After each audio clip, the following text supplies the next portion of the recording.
It's often been said that one man's hero is another man's villain. Indeed, even a cursory scroll through the comments section of this channel provides ample evidence of the polarising effect that great individuals throughout history can have, not just cross-culturally, which might be expected, but even domestically, as times and sensibilities change and yesterday's giants get summarily cancelled.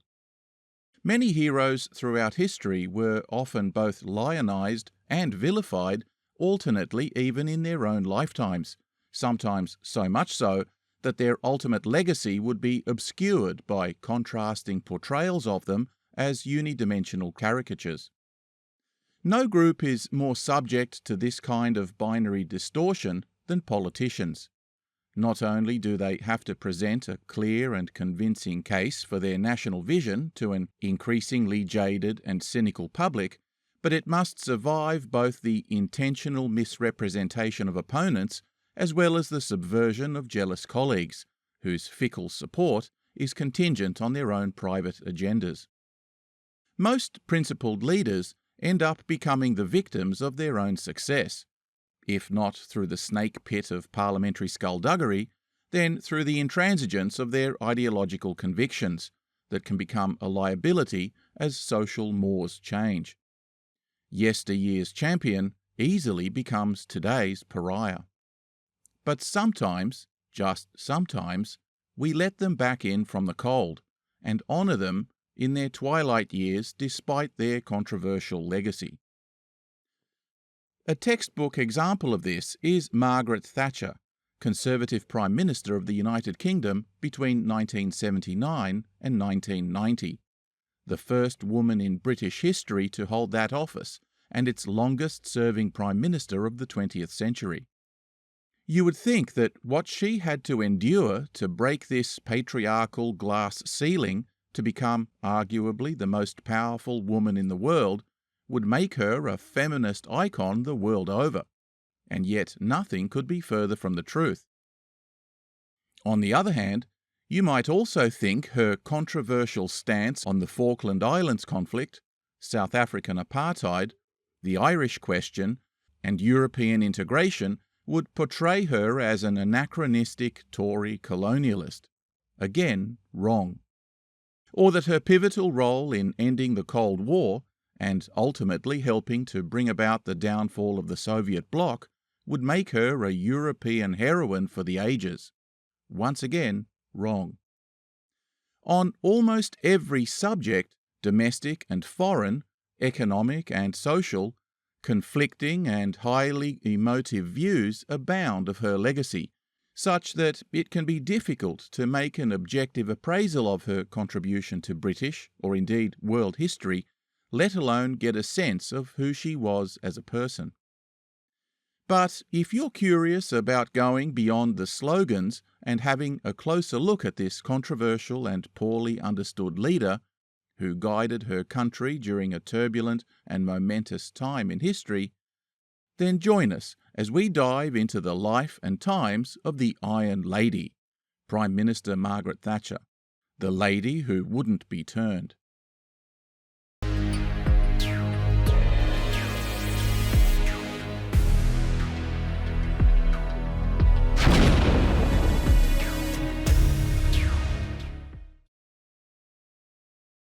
Our story begins in the years following the Great War. Like many countries, the United Kingdom had been forced to abandon the fixing of its currency to the gold standard in order to print money to finance the war effort. While this practice allows countries to pursue more flexible monetary policies, such as adjusting interest rates or changing the money supply, it can also lead to a loss of confidence in its currency, which can result in inflation, volatility, and currency depreciation. As the euphoria of victory over the Central Powers gave way to a gradual contraction in economic activity at home, it was also accompanied by a decline in exports of coal and heavy industrial equipment to traditionally dependable markets, such as the United States, who became increasingly protectionist and now levied substantial tariffs on imports. The effect was a weakened exchange rate and volatility in the pound sterling. To restore confidence in the British economy and stabilise the exchange rate, the UK, like the French before them, decided to return to the gold standard in 1925. But the post-war economic situation made it more challenging than was anticipated. The war had caused significant disruption to the global economy, and the UK had accumulated significant debt, which made it more difficult to maintain the value of the pound, despite having returned to the gold standard. Ironically, by fixing the value of the pound to gold, the UK was effectively limiting its ability to respond to global economic changes. For example, if demand for British exports fell or there was an increase in the supply of gold, the UK would be forced to reduce its money supply and tighten monetary policy, which could exacerbate economic downturns, which is exactly what happened. Additionally, returning to the gold standard meant that the UK had to maintain a fixed exchange rate with other countries on the gold standard, such as the United States. This made it difficult for the UK to respond to changes in the exchange rate and maintain competitiveness with other countries. It was into this economically deteriorating environment that Margaret was born in Grantham, a small town in Lincolnshire, in 1925, the younger of two daughters to Alfred and Beatrice Roberts, devout Christians who ran a neighbourhood grocery shop. Far from wealthy, they lived frugally above their corner store in a modest apartment that lacked even a toilet or hot running water. Margaret's father Alfred was a lay preacher in the Wesleyan Methodist Church, a branch of Protestant Christianity that emerged in England in the 1730s under the leadership of University fellow John Wesley and his brother Charles, who sought to bring about spiritual renewal and revival within the Church of England. If we are to understand Margaret, we need to know a bit more about her father and, significantly, the church in which she was raised. So strap yourselves in for the first of my usual number of rabbit holes.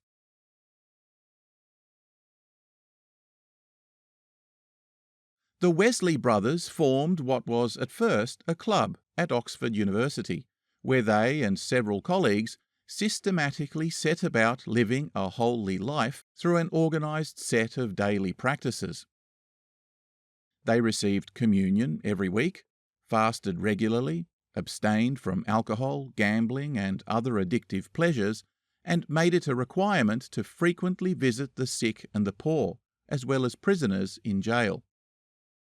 The fellowship was branded Methodist by the campus students because of the way the club used rules and method to go about their daily religious affairs.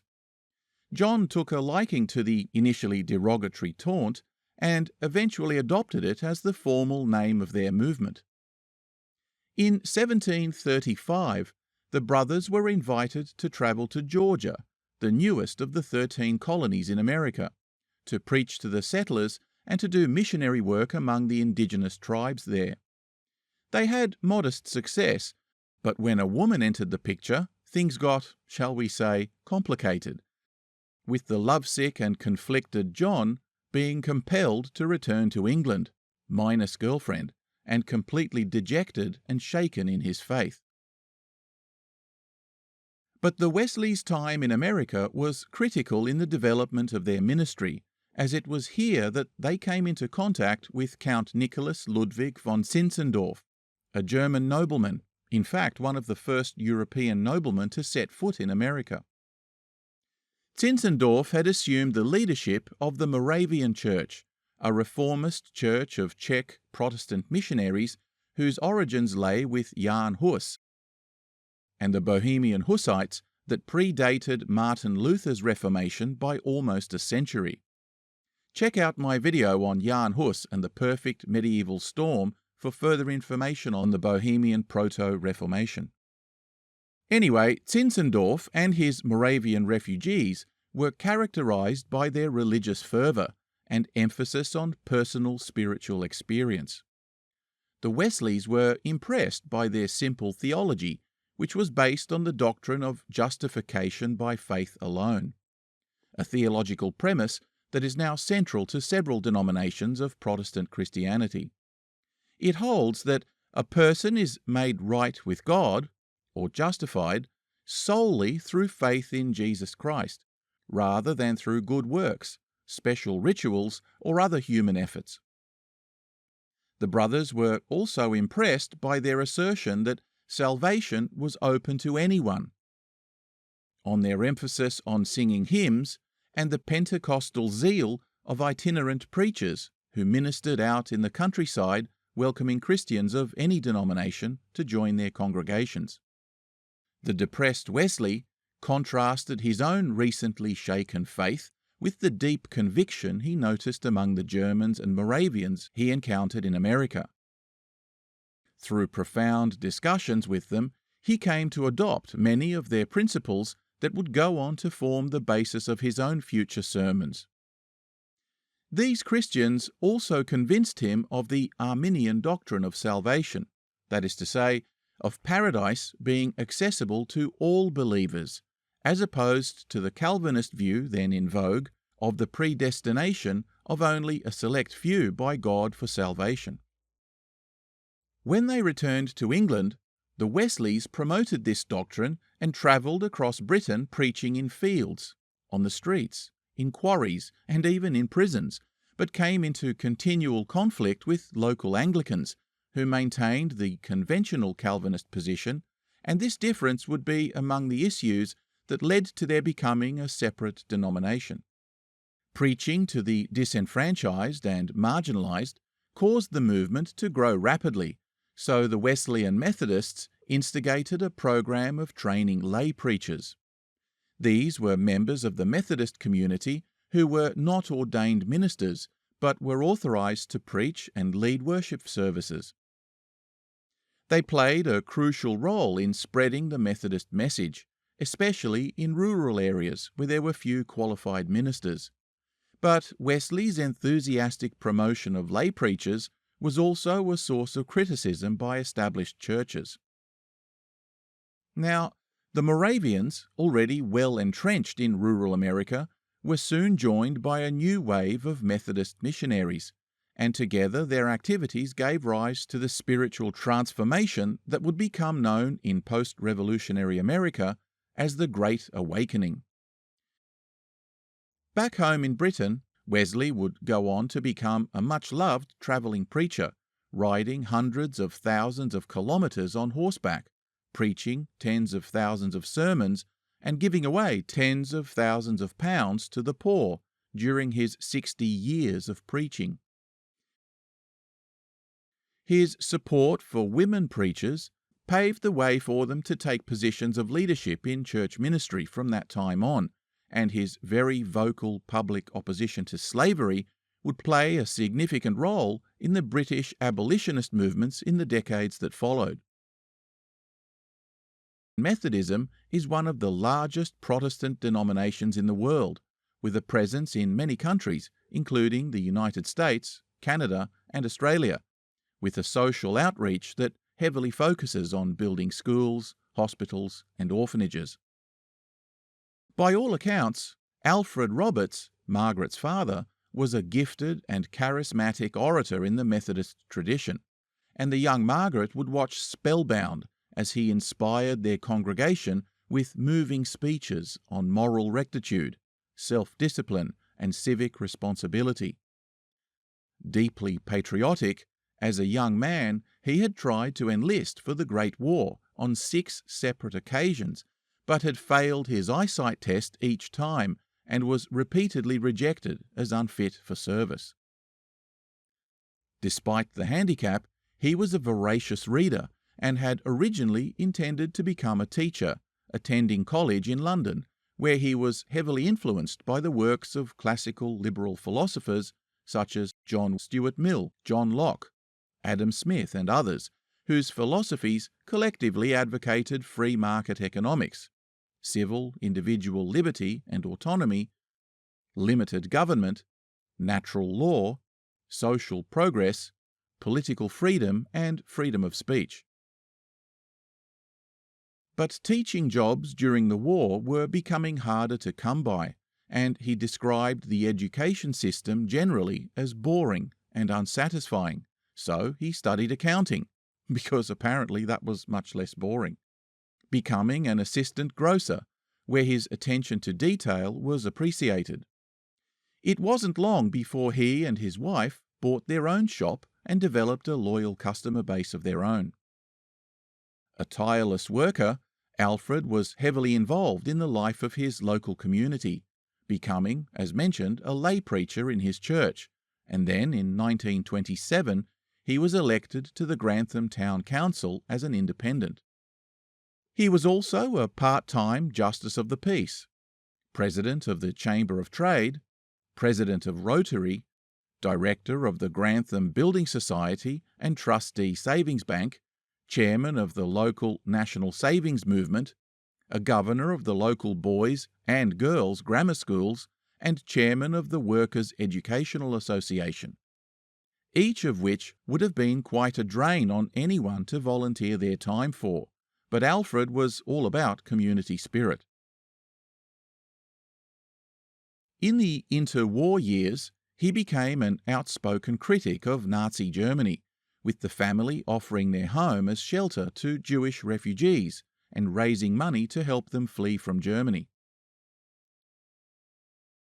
During World War II, he was Chief Welfare Officer in his region, directing civil defence, and served as chairman of a number of committees, eventually being elected as Mayor of Grantham in 1945.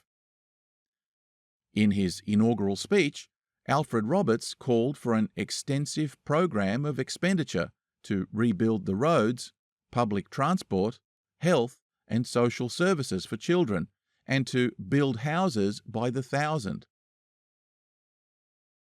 But Alfred's personal stance on welfare was rooted in a platform of personal responsibility and initiative, based on the provision of incentives rather than the more collectivist approach that was taking shape among Liberals in London. So he increasingly came to view Conservatives as representing old-school Liberal values, and gradually shifted his support away from the established Liberal Party, which in the UK was an amalgam of Whigs and radical reformers. By the close of the 19th century, these factors caused the Liberal Party in the UK to lack a unified ideological base, and its support to wither. It contained numerous contradictory and sometimes mutually hostile factions, such as both imperialists and supporters of the Boers, quasi-socialists and laissez-faire classical liberals, those who were for and against Irish Home Rule. They contained supporters as well as opponents of women's suffrage, anti-war elements as well as supporters of military alliances, and there were also varying elements for and against the Church of England. So that by the end of the First World War, the party began to seriously fragment, with the New Liberals emerging as a dominant player in that sphere. But the New Liberals saw individual liberty as something achievable only under favourable social and economic circumstances. In their view, the poverty, squalor and ignorance in which many people lived made it impossible for freedom and individuality to flourish. New Liberals believed that these conditions could be ameliorated only through collective action coordinated by a strong, welfare-oriented and interventionist state, which is something that old-school Liberals, who increasingly formed the middle class, felt went against their values of self-reliance and personal responsibility. So it was with Margaret's father and small business owners all across the UK who abandoned the party in droves and began voting for the Conservatives. It's clear that much of Margaret's political ideology stemmed from the influence of her father and her childhood religious upbringing, and yet it would be a mistake to think of her purely as his clone. She didn't share his fundamentalist religious views, for example, and in her later memoirs wrote that, to a science graduate, believing in the existence of angels was an absurdity, While she would be married in a Methodist church, she would eventually attend Anglican masses, when work allowed it. You see, she was, like her father, a workaholic, but unlike him, spent much of her later career working on Sundays, earning his disapproval. Moreover, she obviously completely disagreed with his, and for that matter, her mother's, traditionalist views on gender roles, and though he disapproved of her choice of professional and later political career, he nevertheless believed in the importance of education, fully supporting her acceptance of an Oxford scholarship in 1943 and taking great pride in her academic success. Like Wesley, he believed that certain professions were the natural domain of men, but if God called a woman to it, then she should be given every right to pursue it. A precocious girl, she reported in later interviews that she always felt more comfortable around elders, whose conversation and ideas she was much more drawn to than those of her peers. While at university, various reports tell us that Margaret was a serious and conscientious student, though it wasn't long before she became involved with Oxford's Conservative Association, as well as the Federation of Conservative Students, even serving as president in both. But despite her seriousness, there was a softer side that has only recently come to light. A cache of letters written to her sister during those years described a young woman who found time to go out on dates, had a love of dancing, and an eye for fashion. Indeed, she had become quite serious with a young army officer who was also studying at Oxford, and even had him home to Grantham to meet her parents. The romance would unfortunately eventually fade, as the army repeatedly transferred him from base to base, but her beau recalled in later years that despite her obvious inexperience with boys, she was a wonderful conversationalist and had an understanding of current affairs that, in his words, were very unusual for a girl. He did find her parents to be decent, hard-working people, but rather austere for his taste, and it seems that eventually he felt it was all too much for him. For Margaret's part, the letters to her sister conveyed an anticipation of matrimony, but such was her distress at being gradually ghosted that she never spoke of the relationship again and threw herself into her studies. Her political activities while at university were marked by her outspoken views on hot issues such as the nationalisation of industry. She was also among those young conservatives who opposed the ambitious recommendations of the Beveridge Report in 1942. That was to become the bedrock of the British welfare state and National Health Service in 1948, by tackling the 5 giants on the road to post-war reconstruction: want, disease, ignorance, squalor, and idleness. In her memoirs, she referred to the Beveridge Report as the blueprint for a welfare state, arguing that the policy represented a shift away from the traditional values of thrift and self-reliance. She also expressed concern about the potential cost of the proposed social welfare system, writing that once the state had assumed responsibility for the welfare of the individual, there could be no limit to its demands. In a 1948 speech, at the tender age of 23, she said, "I would not for one moment minimise the difficulties that people face in life. But if you take away from people the right to be responsible for their own lives, you take away from them their freedom and their dignity." Now, if we view this as coming from the perspective of an upper-class silver spooner, such a statement might be fairly viewed as offensive. But when we consider her own humble working-class Methodist background, it's clear that her views, despite the naivety of youth, stem from a traditional Protestant opposition to a culture of dependency, which she believed ran a risk of stifling individual initiative and enterprise. Margaret was hardly alone. There was already broad bipartisan support for a complete restructuring of the insurance and social security sectors to meet the demands of widespread poverty. Current Prime Minister Winston Churchill cautioned against making substantial budgetary commitments until the war ended. But public enthusiasm for the ostensibly socialist program was so entrenched that it was one of the key factors in the 1945 landslide election victory for the Labour Party. And so the British welfare state was born, and Margaret, meanwhile, newly graduated, went on to seek work at a number of companies as an industrial chemist. By the 1950 election, it was becoming clear that the welfare and recovery promised by the victorious Labour Party was slow in materialising. The Conservative coalition, still under Winston Churchill, who had been given a complete drubbing in the 1945 election, now capitalised on growing public discontent, which centred on the continuation of rationing of everything from basic food staples like bread, eggs and meat to confectionaries and petrol, despite it being 5 years since the end of the war.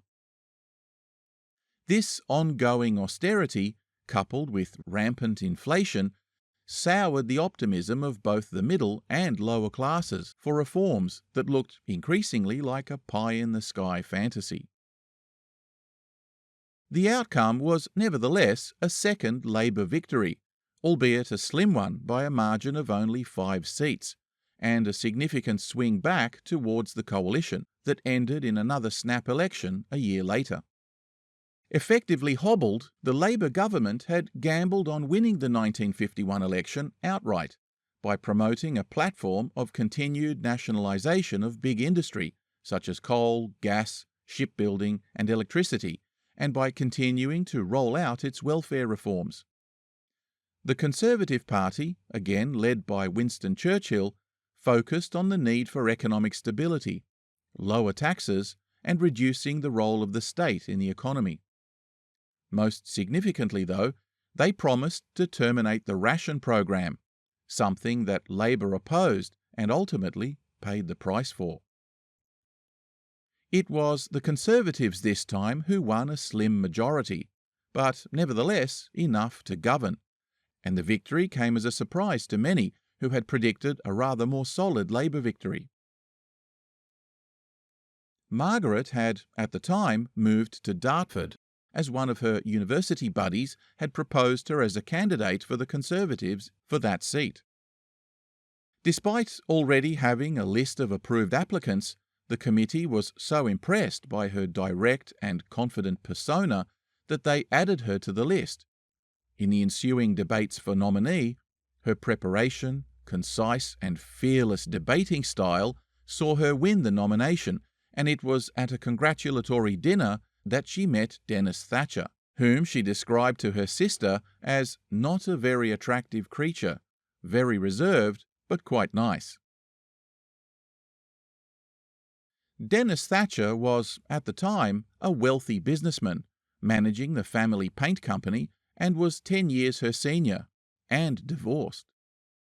He was a decorated officer during the war, and had risen through the ranks, being mentioned in several dispatches.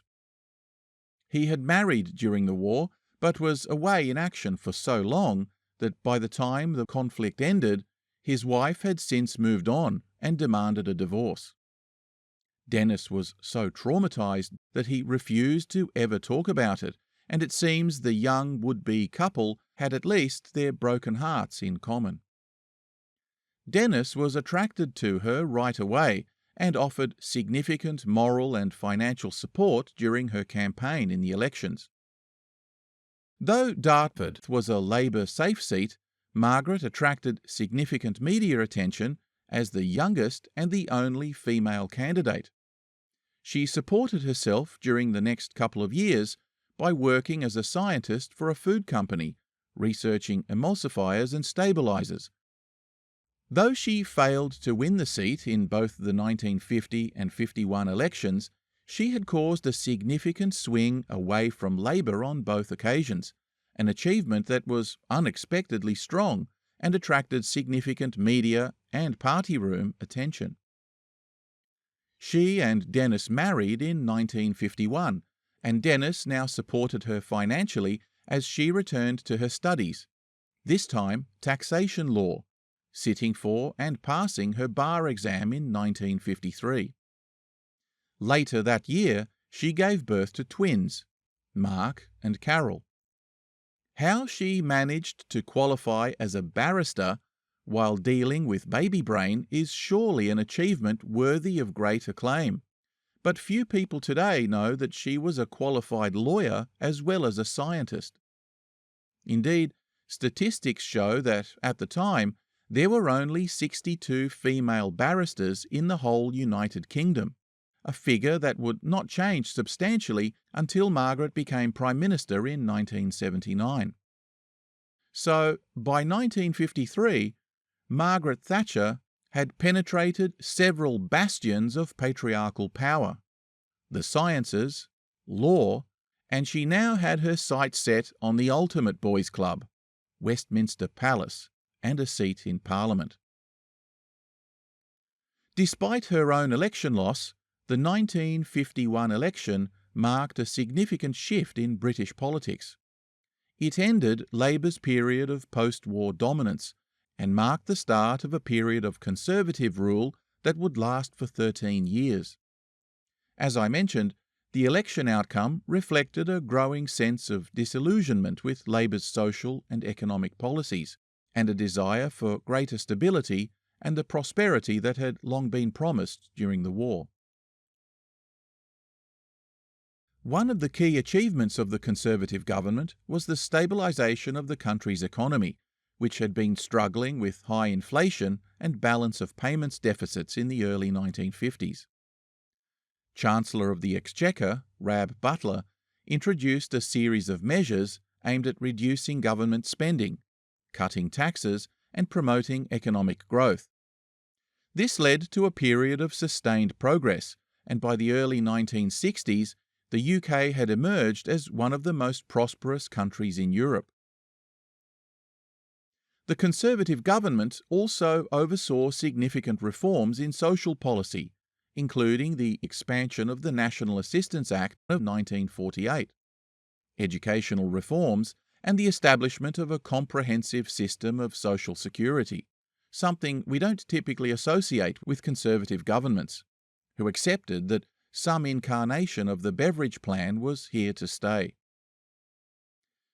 However, they also faced significant challenges during this period, both domestically and internationally. One of the major failures of the government was its handling of the Suez crisis in 1956, which damaged Britain's reputation on the world stage and highlighted the country's declining global status. The crisis also led to a split within the Conservative Party, with some members criticising the government's handling of the situation, so it's worth diving into the incident to get some further perspective.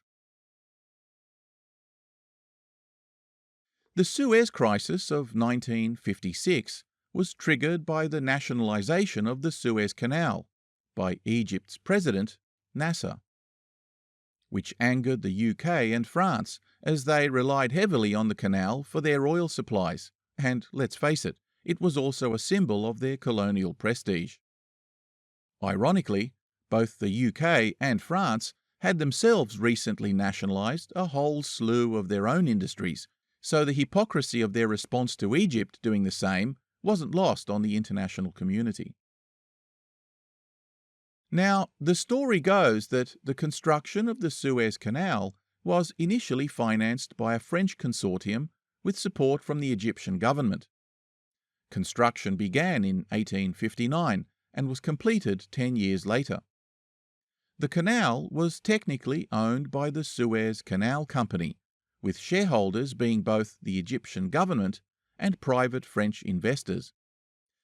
But in 1875, as a result of ballooning debt and a domestic financial crisis, Egypt was forced to sell its shares in the canal, which were purchased by the British government under Benjamin Disraeli. The UK were enthusiastic buyers and obtained a 44% share, with French investors still making up the controlling proportion. The Egyptians continued to be plagued by ongoing economic mismanagement and a cultural backlash as a result of its program of modernisation, which saw European investment in the country come under significant threat. So the UK increasingly took measures to protect their assets and pressured for the current ruler, Khedive, or Viceroy, Ismail I, to be replaced with a more, shall we say, malleable ruler in his stead.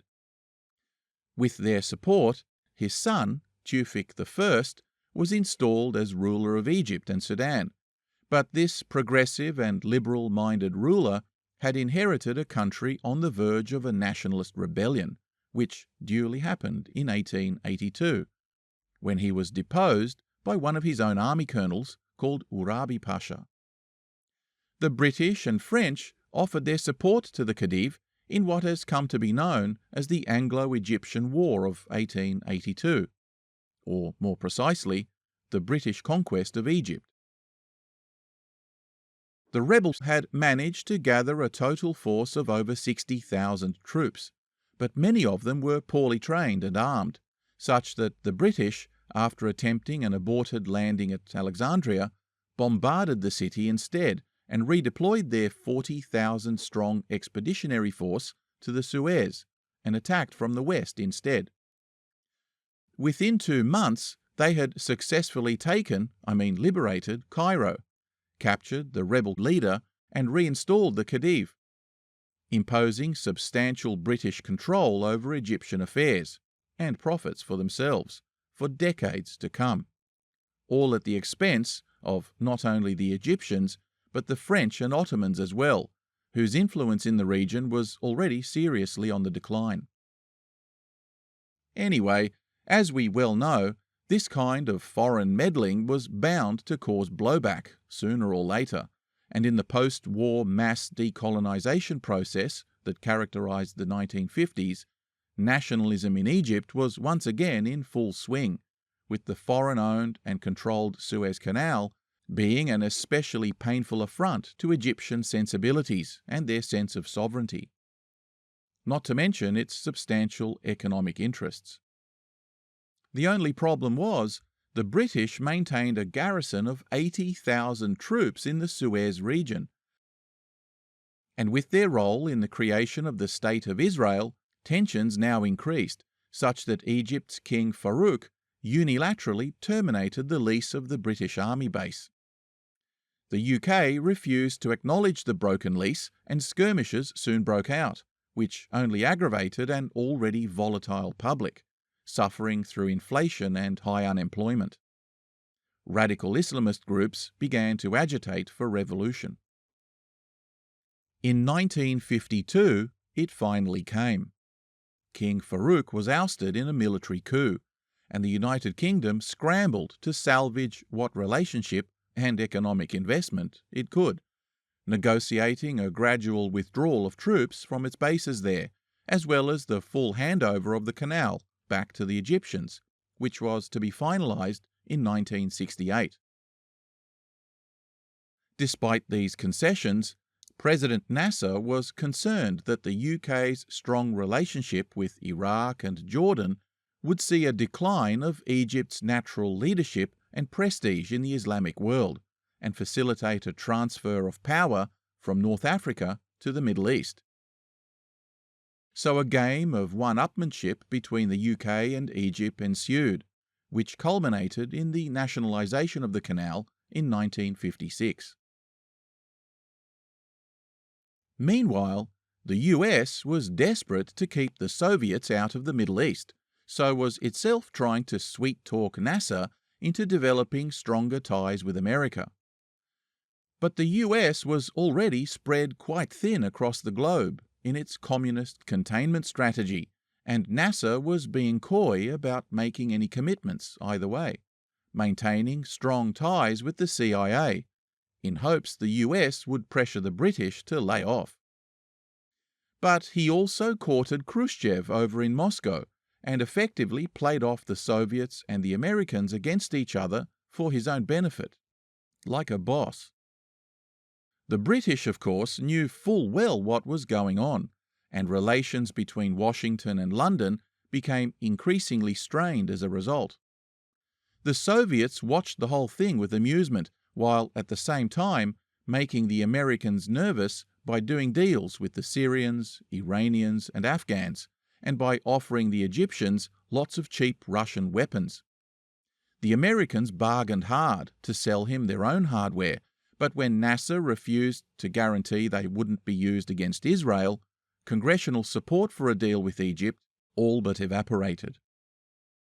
So, when NASA finally acted to secure the canal, the UK and France, along with Israel, conspired to launch a military operation to regain control of Suez without consulting the United States or informing the United Nations. On October 29, 1956, the Israeli army invaded the Sinai Peninsula, followed by British and French forces a few days later. The invasion was initially successful, and the forces quickly advanced towards the canal. However, the operation was met with international condemnation, and the United States, the Soviet Union, and other countries called for an immediate ceasefire. The Egyptians, meanwhile, decided that if they couldn't have it, nobody would, so as the British and French troops came ashore, the Egyptians scuttled dozens of huge tankers in the canal, rendering it impassable and useless till the following year, causing significant disruption to oil supplies, which resulted in crippling price hikes all across the globe. Both the US and the Soviets were furious, and under pressure from the international community, the UK and France humiliatingly agreed to a ceasefire on November 6, 1956. The crisis ultimately led to the expedited withdrawal of British, French, and Israeli forces from Egypt, and the canal was placed under the control of a non-aligned UN force. The Suez Crisis had significant impact on the UK's international standing, and was seen by many as a turning point in the country's decline as a global power. Its involvement in the crisis was widely criticised, both domestically and internationally, and many saw it as evidence of the country's inability to adapt to the changing international landscape. Prime Minister Anthony Eden was criticised even from within his own party and resigned as a result. The costs incurred in the failed campaign, the withdrawal of troops, and compromised oil supply led to a serious economic impact on the British economy and a devaluation of the pound sterling. It also accelerated the decolonisation process of British and French dominions around the globe, which several historians have criticised as being overly hurried and poorly managed, resulting in a succession of civil wars and humanitarian disasters, particularly in Africa. The crisis also highlighted the growing divide between the UK and the United States, which had opposed the military intervention from the outset and openly sided with Egypt. President Eisenhower's government saw the crisis as an opportunity to assert its own leadership in the region and played a key role in brokering a ceasefire and resolving the conflict, remaining the key regional player ever since. Israel had long been concerned about an impending Arab invasion, which it used as a pretext for its own involvement in the Suez Crisis, and when it was over, they pillaged the entire peninsula on their withdrawal. Conflict, nevertheless, eventually materialised in the 1967 Six-Day War, but that's a story for another day.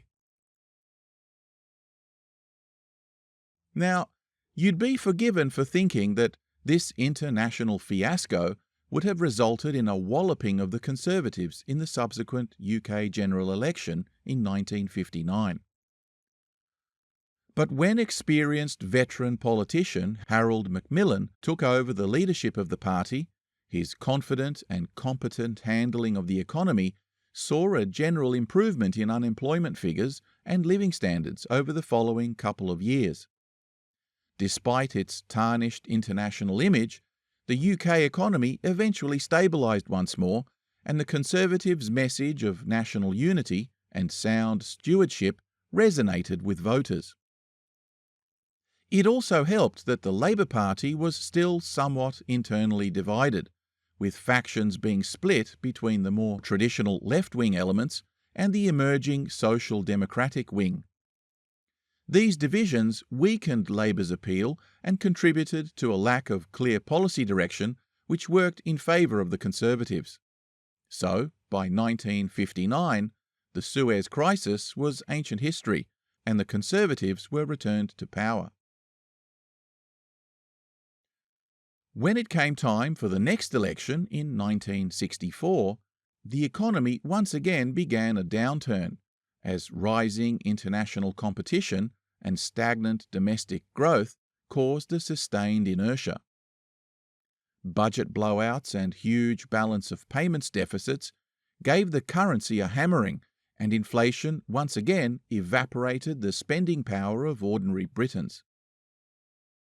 Trade unions consequently became increasingly assertive in pushing for better wages and working conditions, leading to disruptions in production and negatively impacting productivity. Industrial action and rolling strikes began eroding both the economy and confidence in the Conservative leadership. The Labour Party, under Harold Wilson, finally got its act together and presented a credible alternative to the Conservatives. But the outcome was nevertheless a hung parliament, with Wilson managing to form a minority government after 13 years of being in opposition. But the challenges inherent in minority government frequently result in a struggle to govern effectively, so with polls indicating an upswing in Labour's popularity, Wilson called a snap election in 1966 to capitalise on the buoyant numbers and secure a proper mandate, this time winning decisively on a platform of modernisation and industrial planning, regional development and investment in infrastructure. It was a classic job creation program, the funding of which was nevertheless questionable. At the same time, the 1960s saw huge social changes sweeping Britain, and the Labour Party effectively aligned itself with these changes and promoted progressive policies on issues such as civil rights, women's rights, and cultural liberalisation. This commitment appealed to a growing segment of the electorate that sought a more inclusive and socially progressive country. The Conservatives, in contrast, failed to connect with this mood and increasingly appeared out of touch and lacking in vision. But by 1970, the economy was still going nowhere. Inflation, unemployment, and budget deficits were now rampant.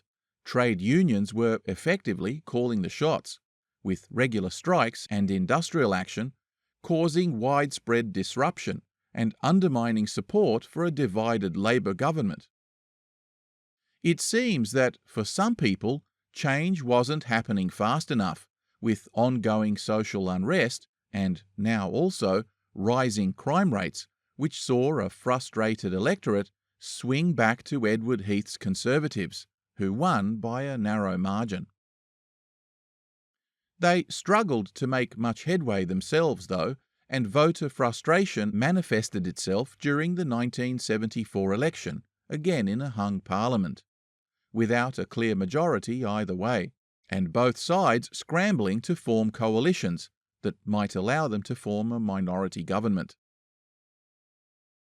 The Labour Party managed to sweet-talk their old rivals, the now long irrelevant Liberals, to join their side, and with the Scottish Nationals also coming on board, Labour finally managed to win the day. Barely. So, by the end of the year, another election was called to try and secure a clear mandate, which they did. Again, barely.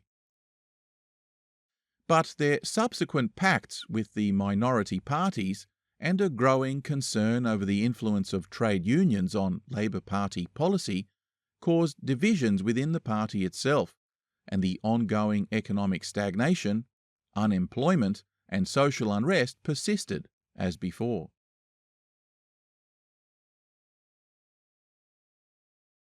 It's worth considering why successive governments, both left and right, failed to overcome the problems crippling the United Kingdom at the time. The fact is that these issues weren't confined only to the UK.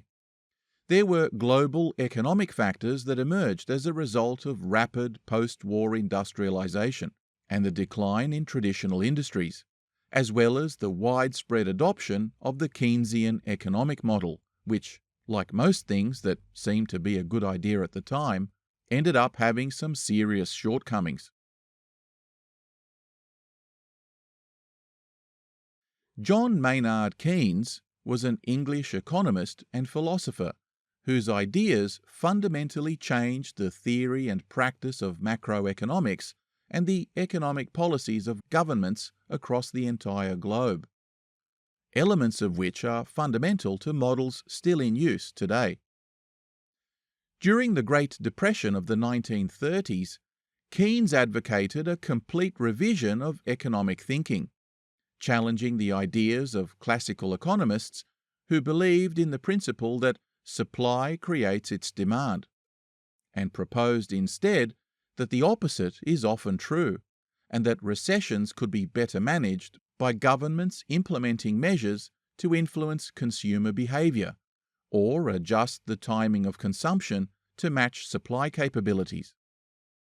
Managing demand through government intervention during economic downturns through measures like fiscal policy, that is to say, government spending and taxation, and monetary policy, or interest rates and money supply, Keynesian thinking states that a government should use its ability to increase spending and reduce taxes to stimulate demand, while during periods of high inflation, it ought to implement contractionary policies to cool down the economy, something that he called counter-cyclical policy.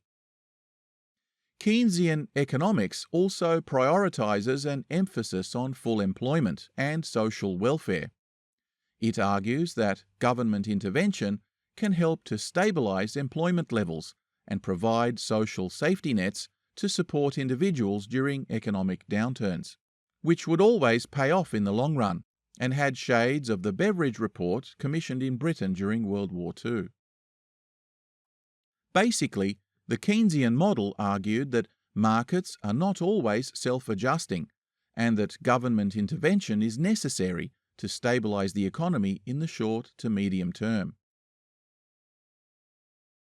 In the post-World War II period, governments around the world were faced with the enormous task of rebuilding their infrastructure and mitigating the enormous hardships suffered by people both during the war and in the preceding Great Depression. There were widespread calls for government intervention in the provision of housing, tackling widespread unemployment, as well as in providing a safety net through social welfare programs, and the Keynesian model gave them a solid mechanism to exert control directly upon the economy to facilitate their goals more rapidly. But by the 1970s, it became clear that Keynesian policies can lead to unmanageable government deficits, inflationary pressures, and inefficiencies in resource allocation. The result for the global economy was a double whammy of high inflation and stagnation, the so-called stagflation phenomenon, a downward spiral that was further rocked by the 1973 oil crisis, brought on by an Arab backlash against the UK, US and Netherlands for supporting Israel in the Yom Kippur War. Don't worry, I won't digress on this one, stay with me. The OPEC states choked off oil supplies which saw prices quadruple, and the knock-on effect on productivity, heating and transportation, saw many businesses across the developed world go bankrupt. Inflation went sky high, economic growth slumped even more, investment crashed, unemployment soared, and government deficits got way out of control. This dependence on oil for its energy supplies led many within the UK, and more broadly, to consider alternative energy sources to minimise their vulnerability, and pressure mounted on economists to begin questioning the viability of the Keynesian economic model, which failed to deal with stagflation. In America, this crisis led to the rise of neoliberalism and globalization. Neoliberalism, championed by economists such as Milton Friedman, emphasized free market principles, limited government intervention, deregulation, privatization, and reduced trade barriers. They argued that reducing government intervention, stimulating competition, and promoting market flexibility would lead to increased productivity, lower costs, and ultimately help resolve stagflationary pressures. While it had its roots in the classical economics that preceded the Keynesian model, it differed fundamentally in its recognition that some form of government intervention was necessary in areas such as monetary policy, regulation, and infrastructure investment. Neoliberal economists recognized the need for macroeconomic policies, particularly monetary policy, to stabilize the economy and control inflation, and they believed that governments had an important role in promoting competition, stimulating entrepreneurship, and ensuring social welfare.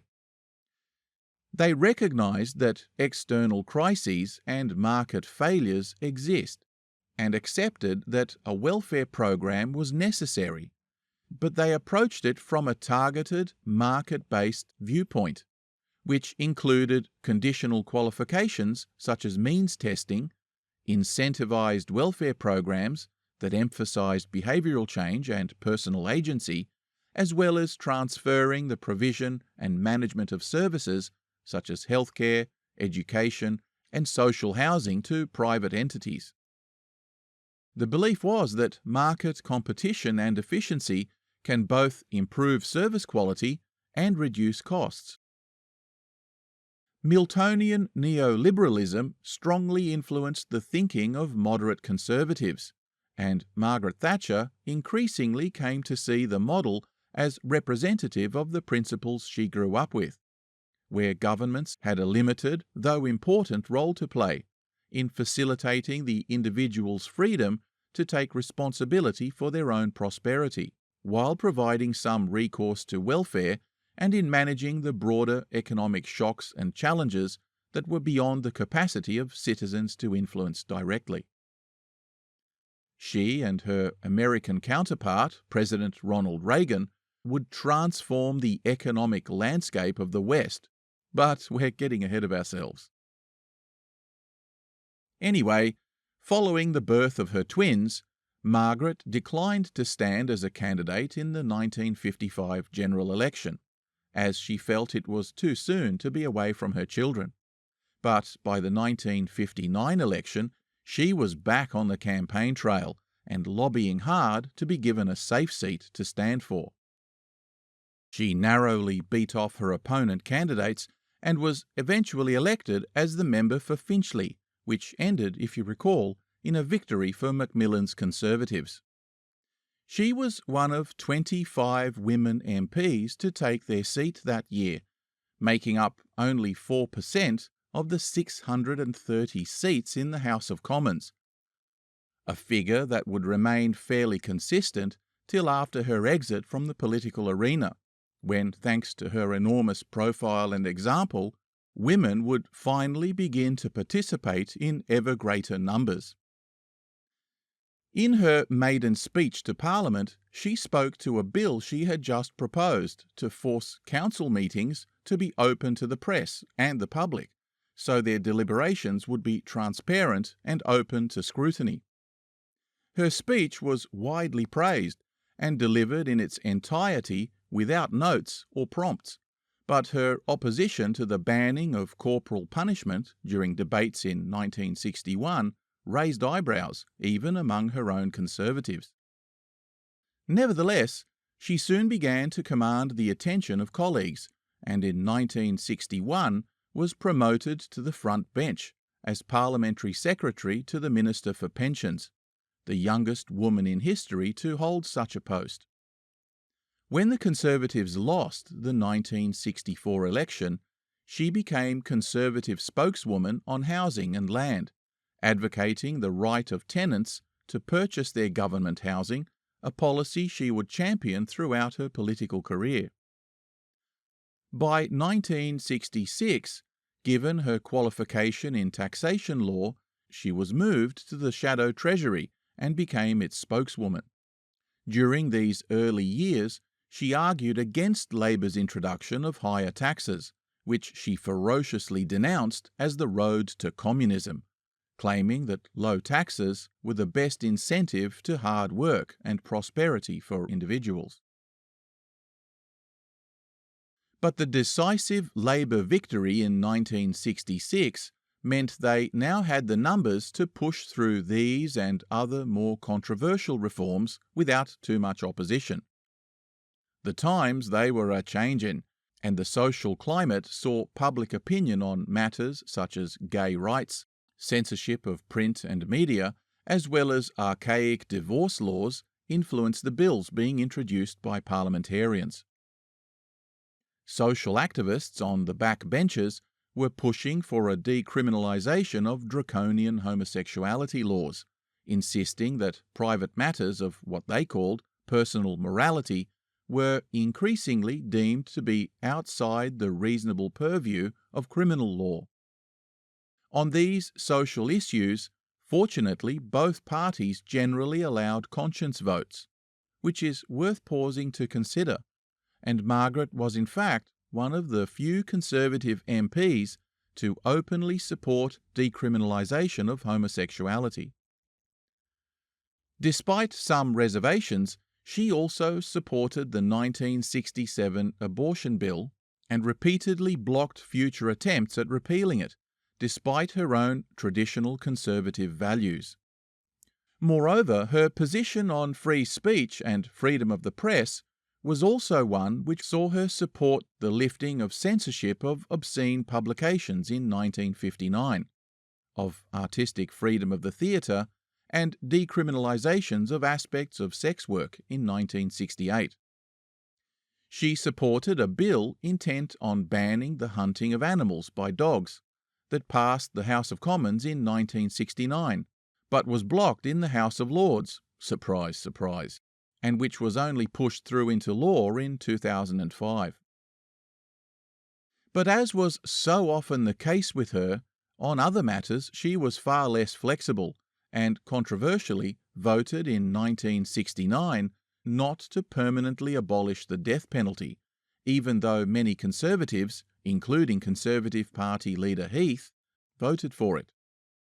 In any case, her clearly defined views and fearless defence of her political ideology increasingly painted the young MP as a future contender for leadership roles in the party. The American Embassy in London took a particular interest in her career, nominating her in 1967 for a 6-week exchange program to the US to visit Congress and spend time with leaders and power brokers across the entire country. Upon her return, she was swiftly appointed to Heath's shadow cabinet as a fuel and power spokeswoman.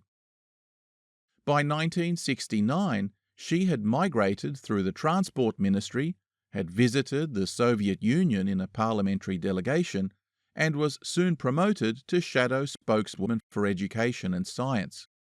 She had now been in Parliament for 10 years, and her rise through the ranks was stellar even by male standards, but astonishing for a woman of the time.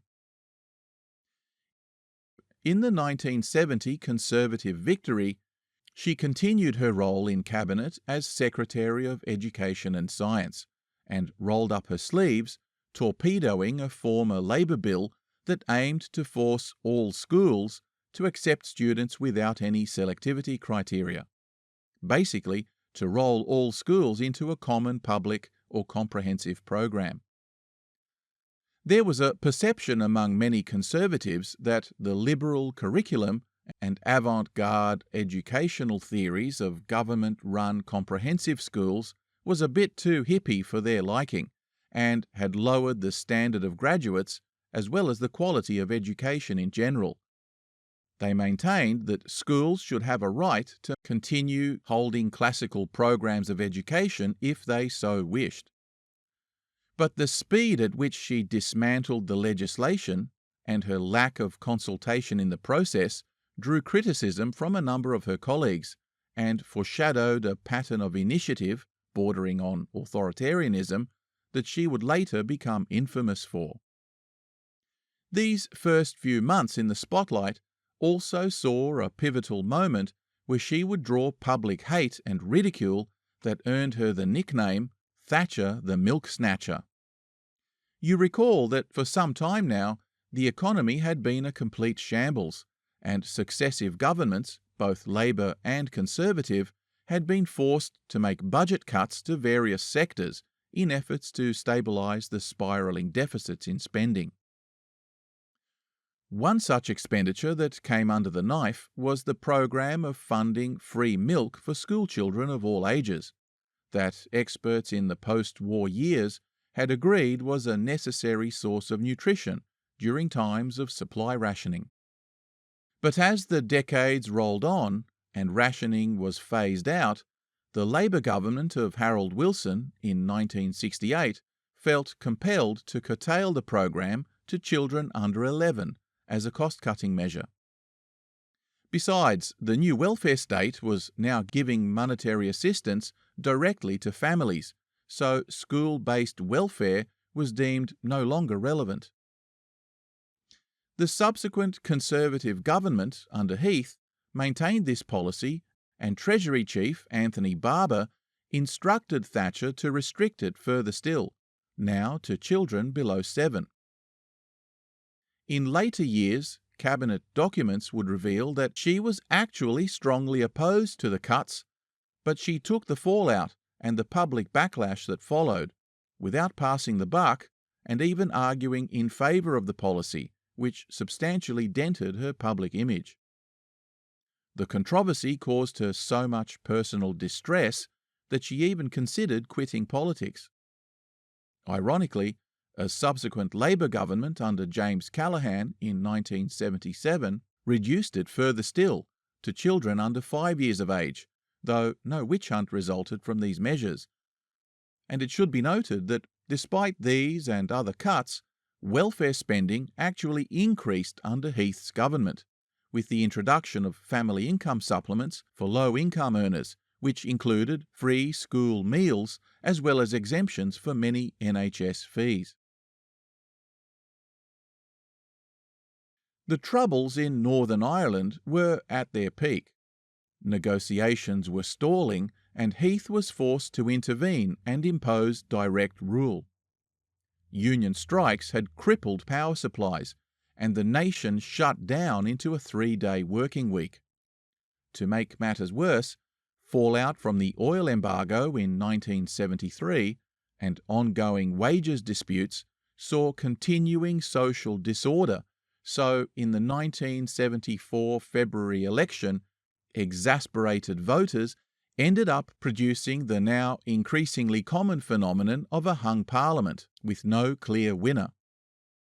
Fresh elections were now called for later in the year, but Conservative attempts to cobble together a power-sharing agreement in Northern Ireland saw Ulster Unionists completely withdraw their traditional support, while Labour finally managed to patch together a coalition of their own and take power much as they had done before, with the subsequent October election eventually cementing their victory.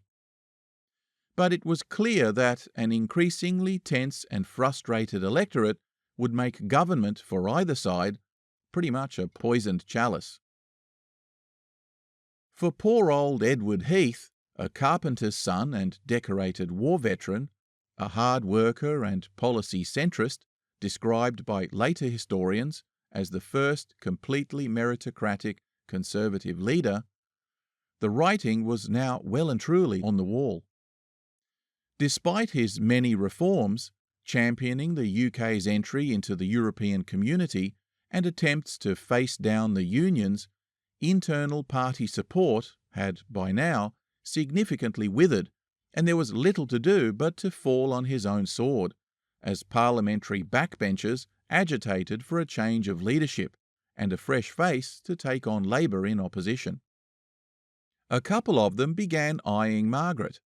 Long held on the sidelines by the power brokers, she took the initiative, attending many backbench functions, speaking to them passionately and assertively of her beliefs in traditional liberal values and free market economic theory. She seemed unafraid to speak her mind, which always appealed to backbenchers who were responsive to strong leadership. Suddenly, it seemed to them that in the current social climate, being a woman might be an asset rather than a liability, and efforts were made to prepare her to take on Heath in a leadership spill that was to occur a few months later. Narrowly defeating him on the first vote, he stood down, and Thatcher found herself leader of the Conservative Party, the first woman to become the head of a major political party in British history.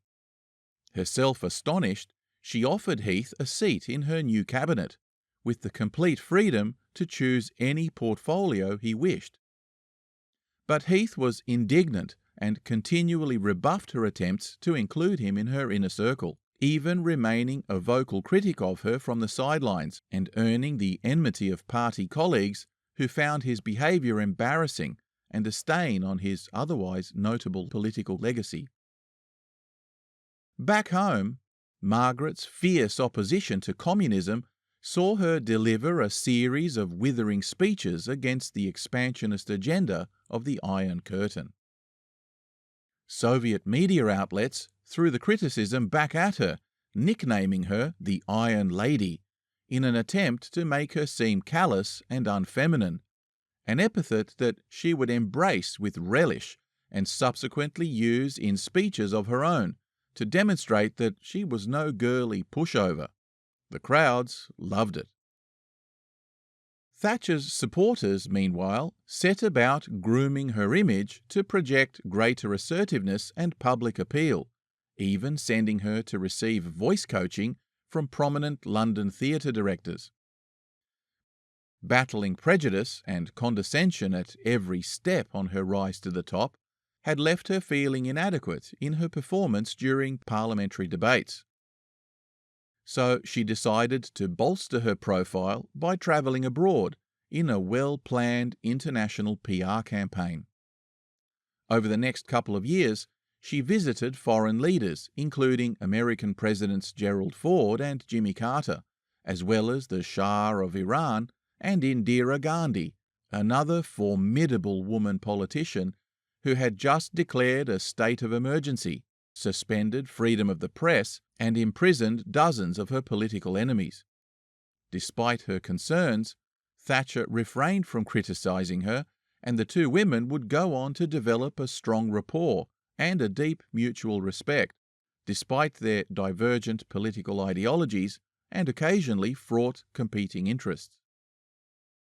When Gandhi was ousted in the subsequent Indian election, she visited her friend in London in 1978, with Thatcher encouraging her to stay on in politics and not give up.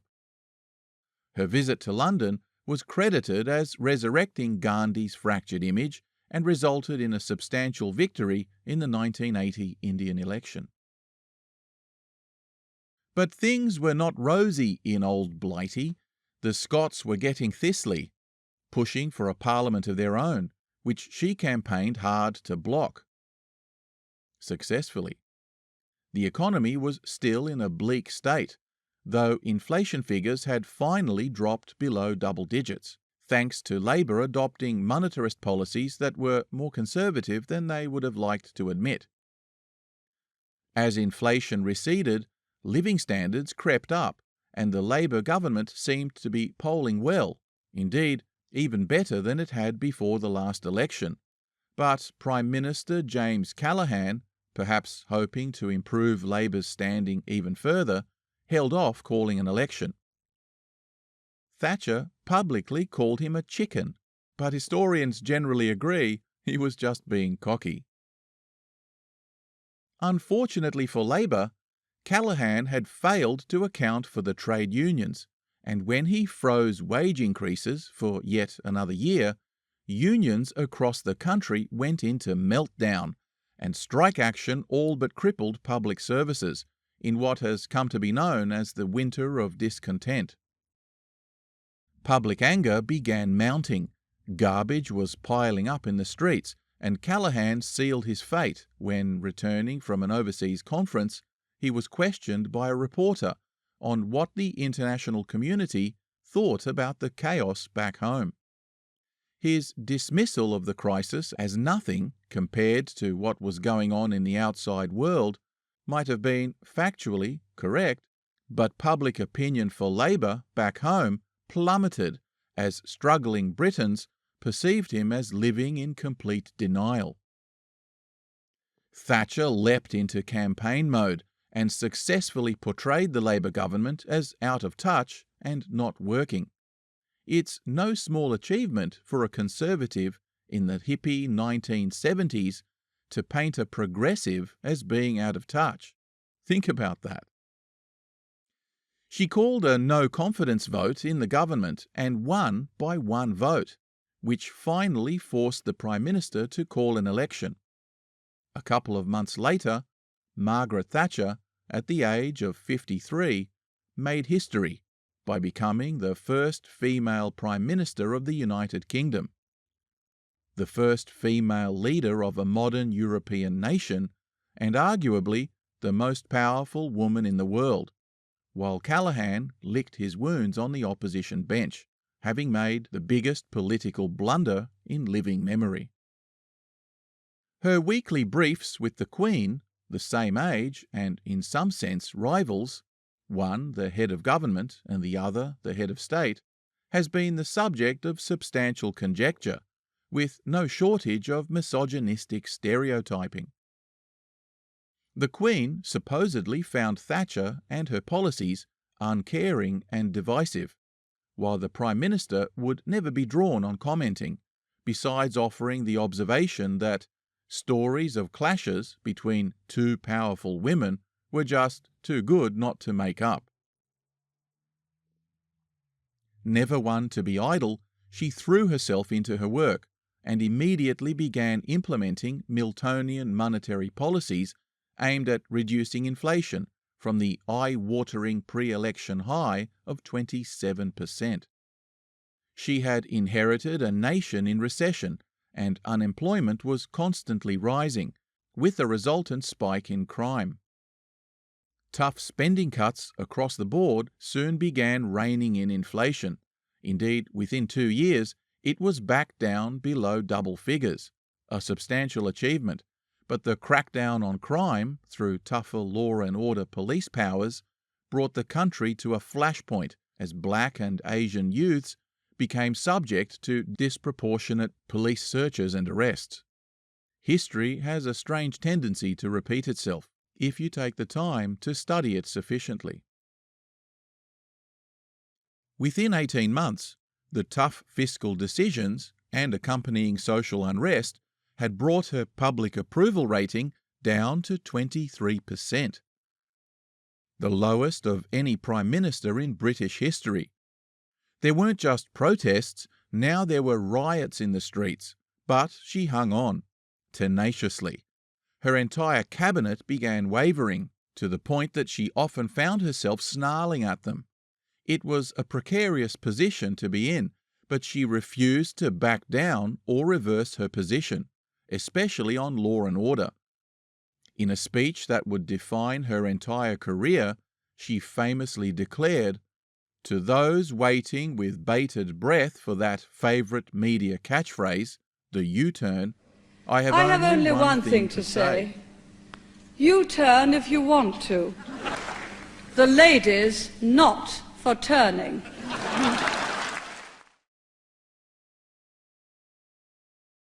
It was around this time that a number of Irish Republican Army jail inmates, whom the preceding government had stripped of their status as political prisoners, began a hunger strike, demanding to be once again classified as such. But successive British governments, frustrated at the impasse in Northern Ireland, became increasingly hardline, and Prime Minister Thatcher's government was not about to cave in either. She squarely viewed the incarcerated IRA prisoners as convicted criminals, and despite several human rights organisations lobbying on their behalf, she would not relent, with 10 of them subsequently dying as a result of their hunger strike. Terrorist activity intensified significantly, but despite the carnage, what most people don't know is that she nevertheless engaged with her Irish counterpart in Dublin, and the two countries actually signed an agreement that would provide an advisory board for Irish Republican participation in the affairs of Northern Ireland, in a goodwill gesture that would influence the foundation of the Good Friday Accords in 1998. But having reached out to Sinn Féin, it was the Ulster Protestants who now went off the rails, accusing her of betrayal, with mass resignations of Unionist MPs, followed by huge anti-government rallies across the country in protest. Northern Ireland seemed to be a deepening quagmire that resisted every successive attempt to resolve tensions between the aggrieved parties, and for a while, it looked like it might sink her government too. And then, Argentina invaded the Falklands.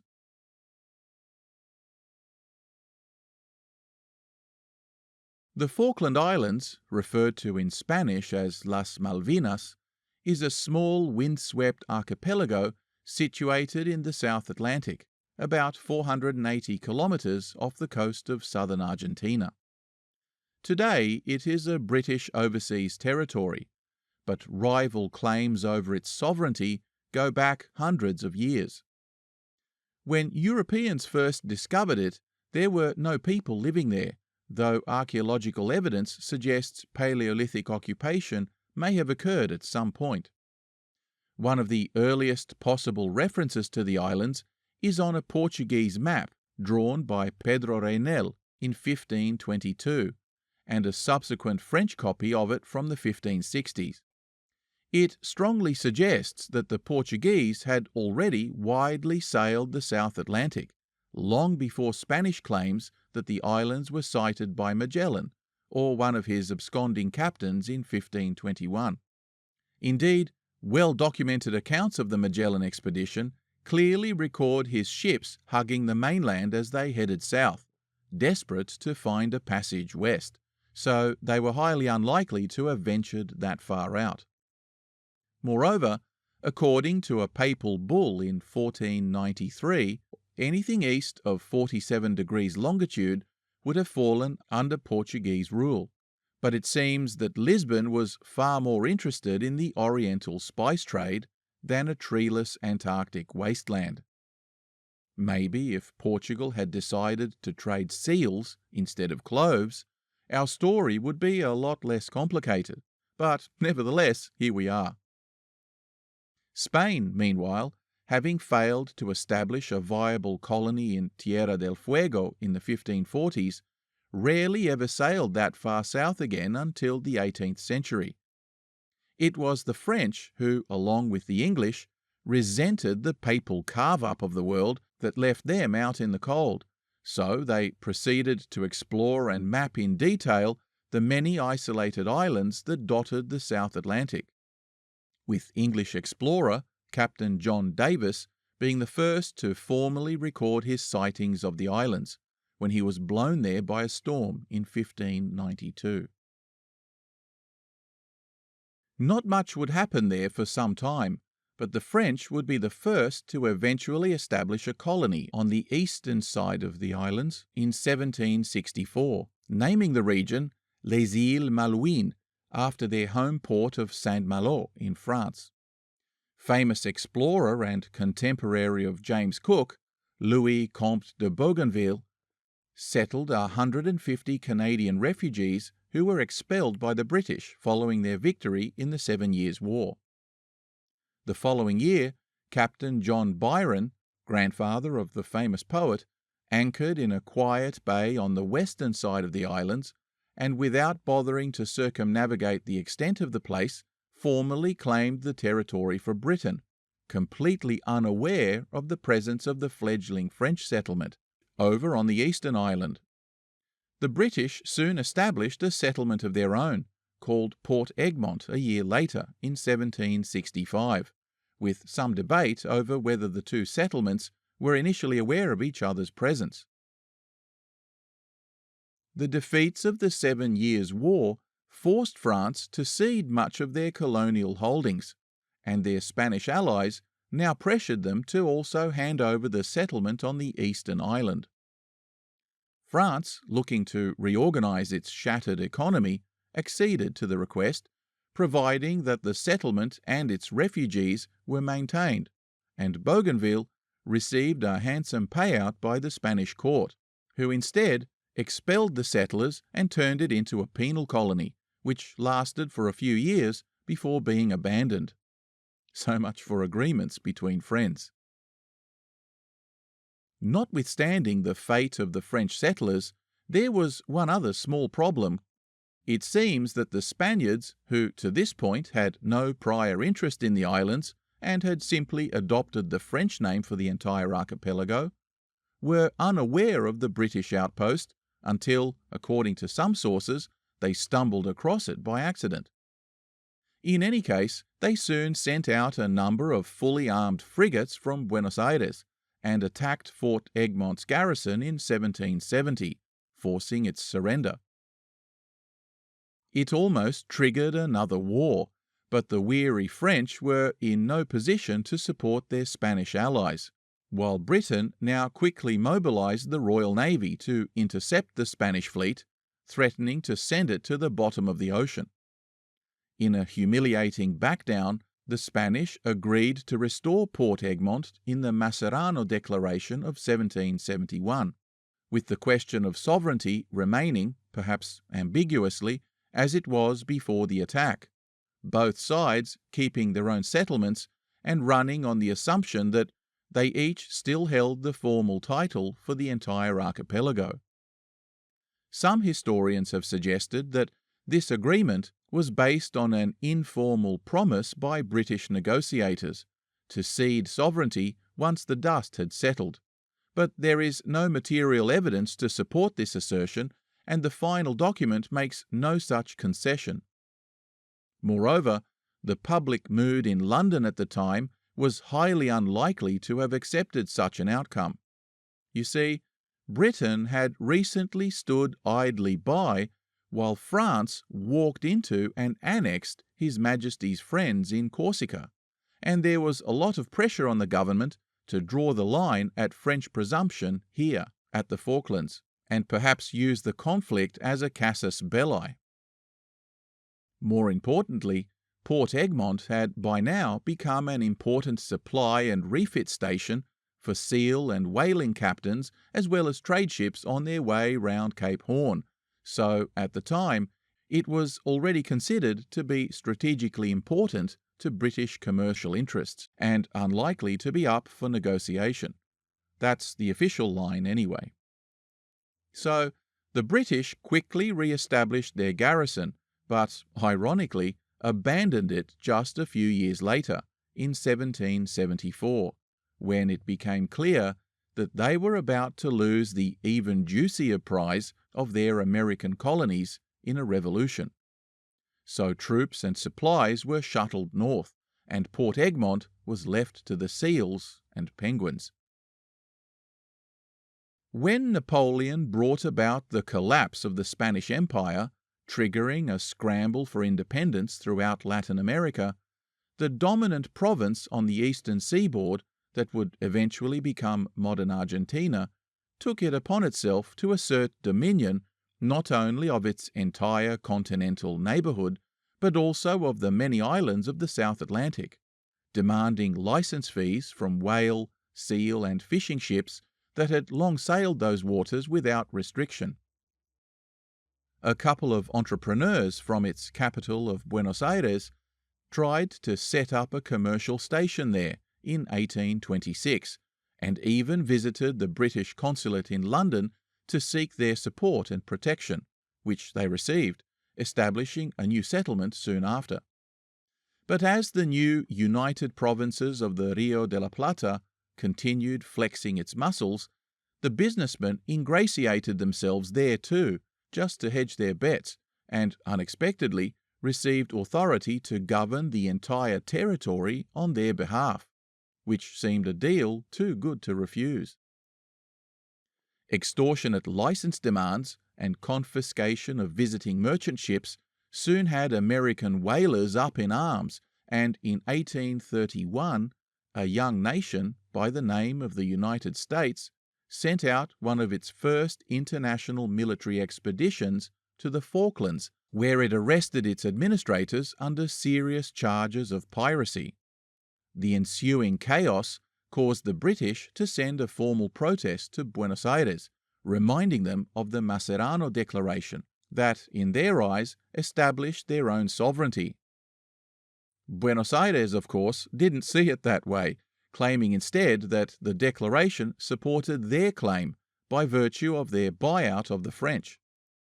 The British sent in the Royal Navy, expelled the Argentines, and it has remained in British hands ever since. If we fast forward to the 20th century, shifting borders, fresh alliances, and post-war decolonisation all created a fresh set of challenges for countries like the United Kingdom, upon whose empire the sun was by now most definitely setting. Novel sovereignty claims upon the resources of marine continental shelves and a desire to rid themselves of their colonial legacy saw many countries from Asia to Africa and Latin America assert their rights in forums such as the newly established United Nations. Argentina was no exception, and by the 1960s the UN had called upon the two countries to come to a resolution regarding the Falkland Islands. The United Kingdom, virtually bankrupt after World War II, and now without any real need of a South Atlantic naval base that used to service the whaling industry and Cape Horn clipper ships from a bygone era, now considered it increasingly expedient to hand over the territory to Argentina, and negotiations were entered into by the Foreign and Commonwealth Office to do so, just like they'd been doing with colonies all across their former empire. But the problem was that, by now, the Falklands had been settled in significant numbers by successive generations of mostly British residents, whose population of several thousand were highly unlikely to swap the foxtrot for the tango. Maybe 30 years before, but definitely not now. You see, poor old Argentina, whose capital of Buenos Aires was once considered the Paris of the Americas, was, in the 1920s, one of the richest nations in the world, with a wealth of natural resources and an export market that made it the envy of the West. There are many complex reasons for its decline that are beyond the scope of even one of my rabbit holes. Suffice to say that the violent military coup against President Irigoyen's democratically elected government saw the installation of a repressive de facto fascist regime that was hostile to both open markets and free trade, imposing severe tariffs on imports and manipulating its exchange rate to protect local industrialists. This, along with traditionalist agricultural practices that were resistant to modernization and fluctuations in commodity prices, gave rise to an instability in the economy that, damaged further in the Great Depression, was increasingly dependent on government intervention. But perhaps most importantly, there were inadequate literacy levels and informal public institutions, considered crucial in the formation of any middle class, upon whom rests the entire fabric of liberal democracy, and who typically buffer the electorate from the excessive and volatile influence of powerful political lobby groups, both left and right. Sound familiar? You bet. Anyway, the growing divide between rich and poor eventually led to widespread social unrest and a new coup d'etat in 1946 that saw the installation of Colonel Juan Perón, who, with his wife Evita, began an aggressive program of nationalization of industry and public spending on schools, hospitals, and other social welfare programs. This resulted in an almost cult-like devotion to them by the poor, and initially at least, these policies had some positive effects on the economy too, but it ultimately led to excessive borrowing, investor flight, loan defaults, and serious economic decline. Perón's popularity eventually started to take a dive, not just because of his economic mismanagement and repressive dictatorship, but because his socialist reformist programs failed to account for a deep Catholic opposition to his progressive divorce legislation, as well as decriminalization of prostitution.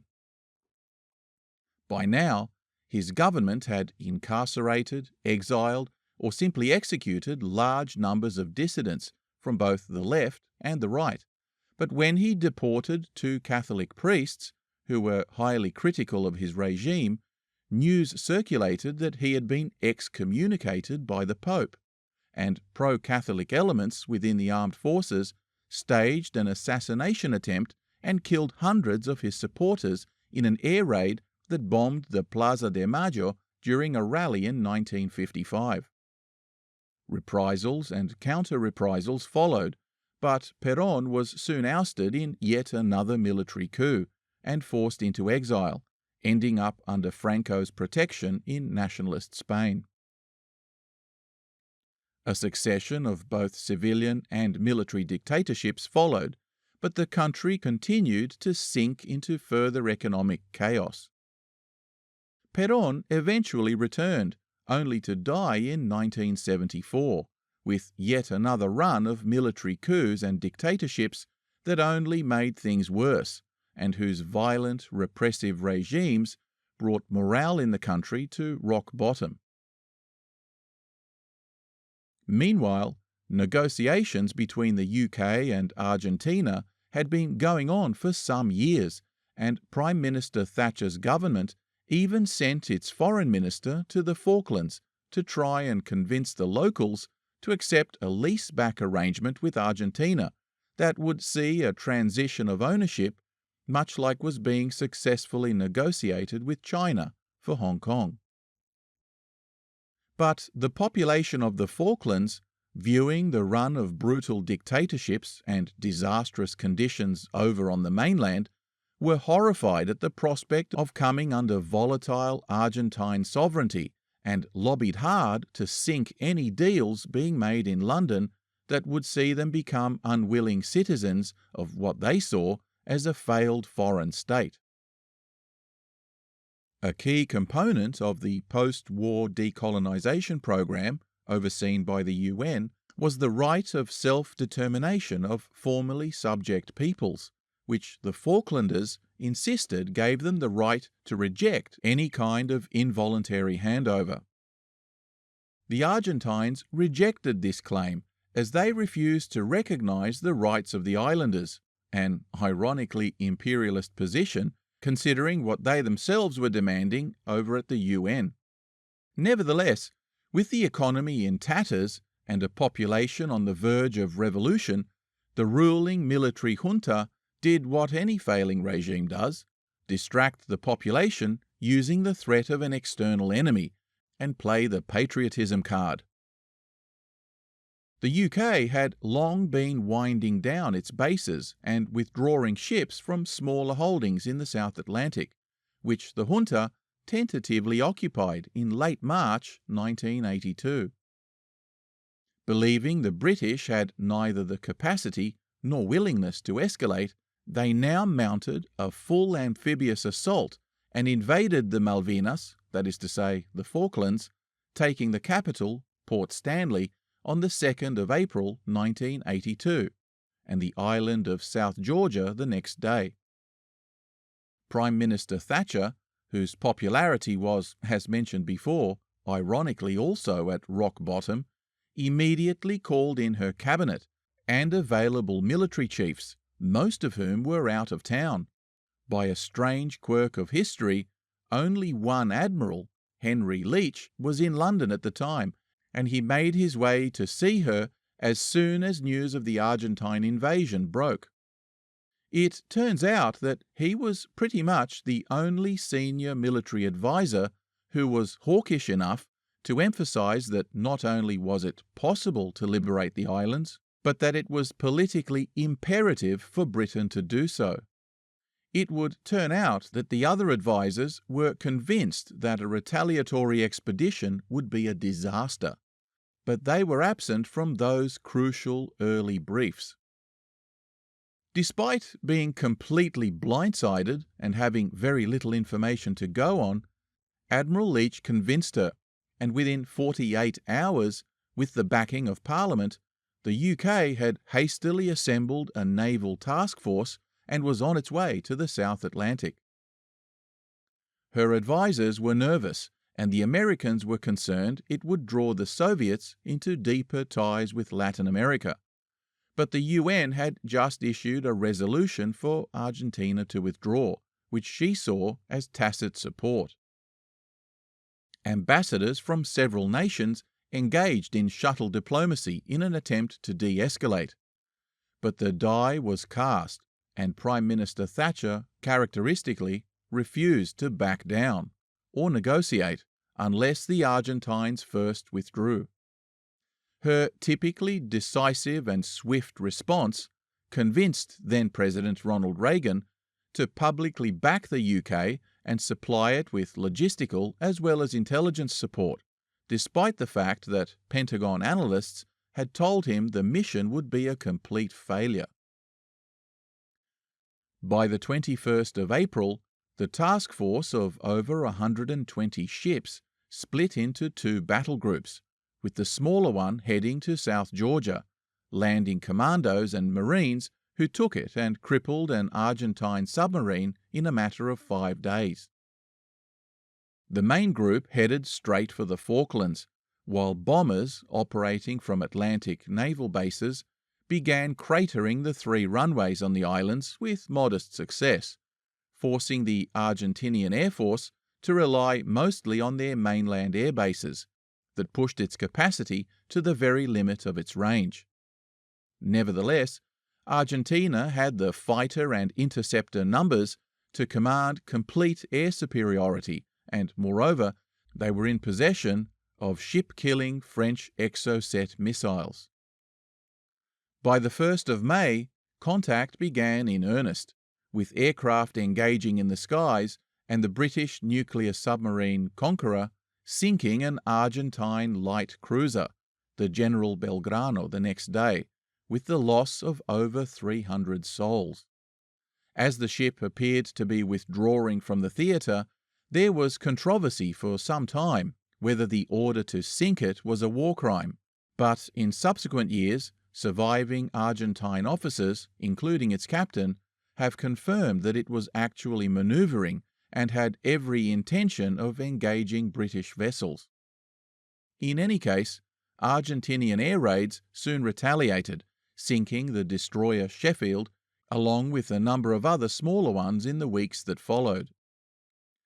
British recon forces came ashore by the 15th of May, and by the 21st, a full amphibious assault of 4,000 special forces came ashore in the west, largely unopposed. 13,000 Argentine soldiers, many of them conscripts, awaited them in fortified positions across the islands. Over the next week, part of the British forces pushed south, and after a tough fight, captured Darwin and Goose Green, taking almost 1,000 prisoners. In the north, commandos from both sides slogged it out in fierce fighting for several days, with the British eventually emerging victorious, all the while being strafed by Argentinian air raids. By the beginning of June, the British landed another 5,000 infantry to the south of Stanley, and the noose began to quickly tighten around the Argentinian defensive line, with Stanley finally liberated by the 20th of June, mopping up operations seeing the complete liberation of surrounding islands a few days later.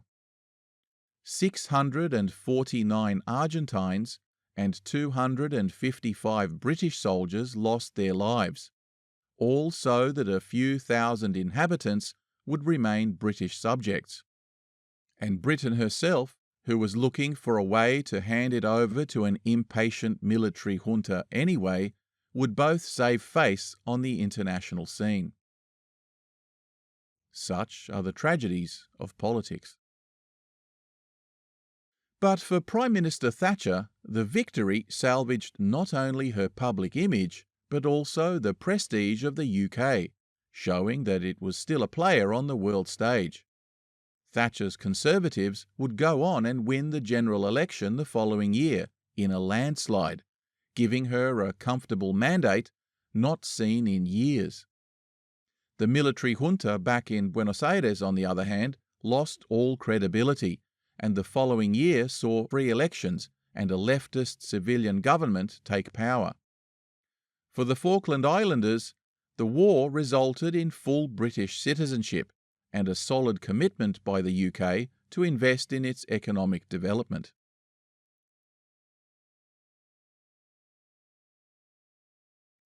Margaret Thatcher was now on a high, but this wasn't the only international entanglement she was involved in. Far from it. On the African continent, decolonisation wasn't going so smoothly, and the renegade white minority government of Rhodesia, now long at war with communist-backed Zimbabwean black majority parties, finally came to terms with the inevitable, coming to London at Thatcher's invitation in 1979 to try and resolve the impasse. The result was a peace treaty and transition of government to black majority rule, and the transformation of colonial Rhodesia into the utopian wonderland of brotherhood and love that was Robert Mugabe's Zimbabwe. So much for Thatcher being a colonialist. While she acknowledged that her maintaining of withering British sanctions upon Rhodesia's breakaway white government had helped to bring its regime to an end, her position on South Africa was more nuanced. She was an avowed critic of apartheid and continually called for the release of Nelson Mandela from prison, as well as a transition to black majority rule, as she did for Zimbabwe. Upon his release, she even had MI6 provide a safe house for him to recover in. But she ultimately came to believe that the sanctions implemented on Rhodesia were more harmful to the black population than to whites, and in light of the decades it might take to force change in this much larger and ethnically diverse southern neighbour, she believed that the societal impact would be catastrophic. She engaged in constructive dialogue with all parties, which many have reasonably criticised as having prolonged the life of the apartheid regime, and yet evidence has emerged of her pressure on the apartheid government to engage in negotiations with the ANC, who she nevertheless declared was a terrorist organisation. A number of historians, and the last white president of South Africa, have since argued that it was precisely this policy of engagement and behind-the-scenes pressure that guaranteed the transition was ultimately a peaceful one, avoiding the horrors of widespread civil war and societal collapse that had engulfed Rhodesia and a number of other former European colonies. Most historians remain unconvinced, however, and her policy of positive engagement certainly didn't extend to the home territories, such as Northern Ireland, in which she refused to negotiate with paramilitary groups and maintained a hard-line law and order policy. nor did it extend to the invasion of Afghanistan by Soviet forces, for which the UK swiftly imposed heavy sanctions, funneling arms, cash, and intelligence to Mujahideen rebels. Moreover, her government was later found to have covertly supplied assistance to Saddam Hussein's regime during the Iran-Iraq War. So she was certainly not averse to getting her hands dirty, especially when it came to her well-known hatred of communism. Better the devil you know than the devil you don't. She also supported the NATO deployment of nuclear missiles across Europe, and US cruise missiles in particular to the UK. She also tripled the UK's nuclear submarine capacity with the purchase of American Trident nuclear submarines, so we can safely say she was also not afraid to use nukes if she had to. Prime Minister Thatcher also approved the use of British air bases in American bombing raids on Libya in 1986, despite polls showing fewer than 1 in 3 British citizens condoned it. She was clearly and unambiguously strengthening ties with the United States, and had a close and warm relationship with President Reagan, whose political and economic ideologies she shared, and who she referred to as her political soulmate. When Saddam Hussein, a one-time client, invaded Kuwait in 1990, she was in Washington on a state visit and urged new President George Bush Sr. to intervene, pledging troops and support. The president was apprehensive about getting involved, but Prime Minister Thatcher was reported to have told him that this was no time to go wobbly. The rest is history.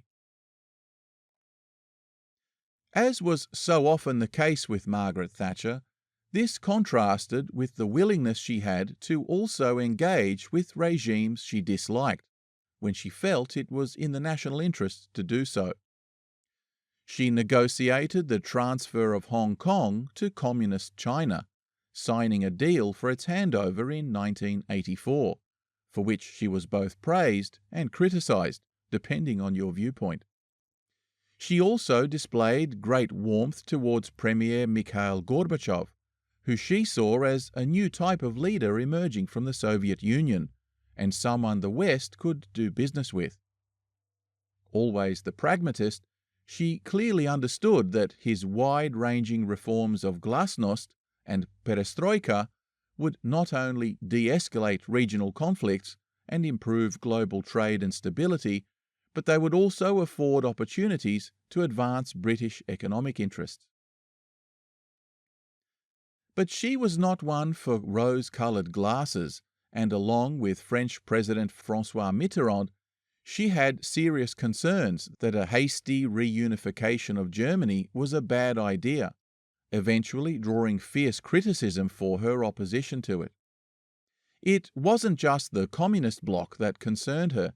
While she had supported the entrance of the UK into the European Economic Community in the 1975 national referendum, and appreciated the benefit of removing trade barriers and encouraging competition, she was deeply concerned that this would lead to eventual political European integration, big government, and the erosion of British sovereignty, Eurosceptic views that would eventually contribute to her downfall, yet, ironically, were prophetic and decades later would manifest in the Brexit referendum of 2015.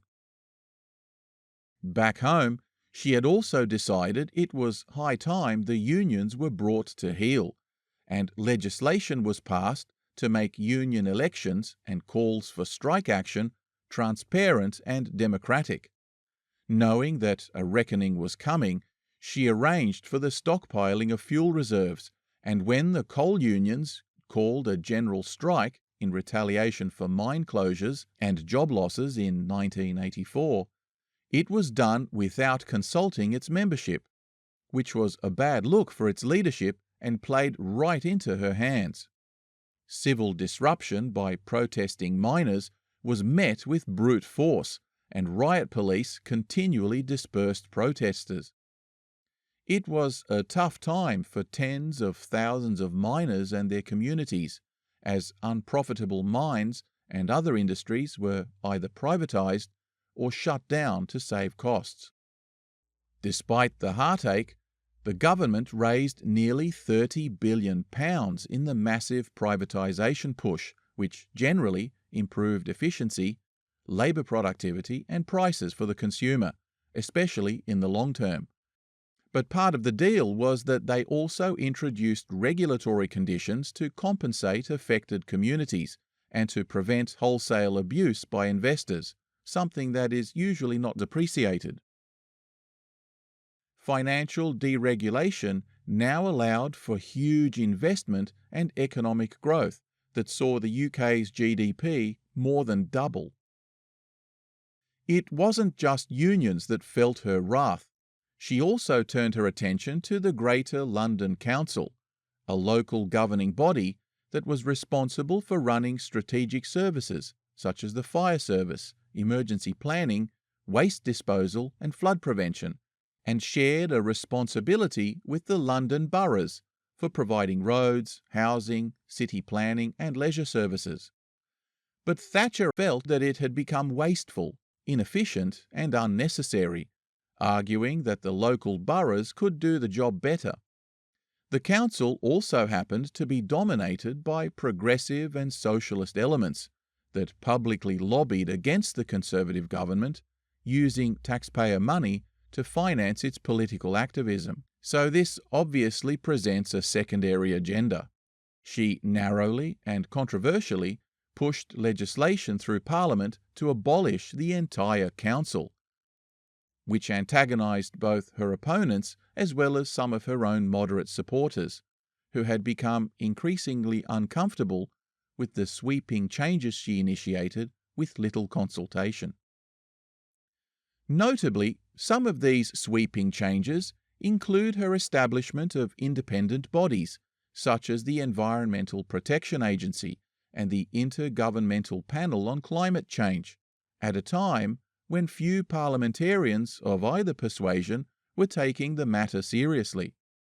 As a scientist, she was deeply concerned about acid rain and climate change, giving a number of speeches at both the Royal Society and the UN, calling for an international treaty to tackle the issue. It was she who signed on to the Montreal Protocol to tackle the depletion of the ozone layer, but despite those momentous achievements and the criticism she drew from colleagues, few today would ever think of her as being anywhere near as progressive as media sweetheart Greta Thunberg, whose activism, let's face it, remains largely symbolic. Who knows, if she had stayed at school, maybe... never mind. Anyway, by 1987, despite profound dissatisfaction among mining communities, especially throughout Wales and the North, she called a general election in which the Conservatives once again performed strongly, winning by a comfortable margin, with Prime Minister Thatcher being the first leader since the 1820s to achieve 3 successive victories. Inflation was now down to 4%, the lowest it had been in decades, and mortgage rates too were now at reasonable levels, which meant increased home ownership and less rental stress. Unemployment, though still high, had fallen somewhat as well. It also helped that the Cold War promoted not only an ongoing anxiety for strong leadership, but it also perhaps fostered a distrust of socialist parties, and the loss saw Labour begin to rethink and shift its policy-making toward a more centrist position. Thatcher's own popularity, though, remained volatile and subject to substantial negative propaganda, but she received a sufficiently trailing buoyancy when she survived an IRA bomb blast directed at a Conservative Party conference in 1984, where she had the guts to go on and deliver her keynote speech the very next day. Just 2 weeks later, she was in Delhi, attending the funeral of fellow Prime Minister Indira Gandhi, who had not been so lucky, having been assassinated by 2 of her own bodyguards. The two women shared a deep and abiding respect for one another, despite their many political differences and ideological opposition. Like Thatcher, Indira Gandhi was a force to be reckoned with, having served as Prime Minister for over 15 years.